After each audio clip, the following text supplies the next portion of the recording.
جب اللہ تعالیٰ نے بنی اسرائیل کو فرعون سے نجات دی تو حضرت موسیٰ علیہ السلام کو حکم دیا کہ کوہ طور پر 40 دن کے لیے آئے۔ وہ اللہ سے ہم کلام ہونے گئے تاکہ اپنی قوم کے لیے ہدایت کی کتاب حاصل کرے۔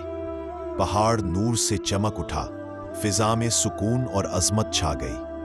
اللہ تعالیٰ نے انہیں اپنی کتاب تورات عطا فرمائی، تختیوں کی صورت میں، جس میں ہدایت، روشنی اور حق و باطل کی پہچان تھی۔ ادھر بنی اسرائیل نیچے بے صبری میں مبتلا ہو گئے اور شیطان نے انہیں بہکا دیا۔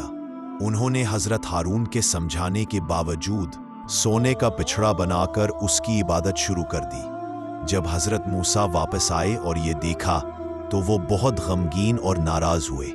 انہوں نے تختیاں رکھ کر اللہ سے معافی مانگی اور اپنی قوم کو توبہ کی تلقین کی۔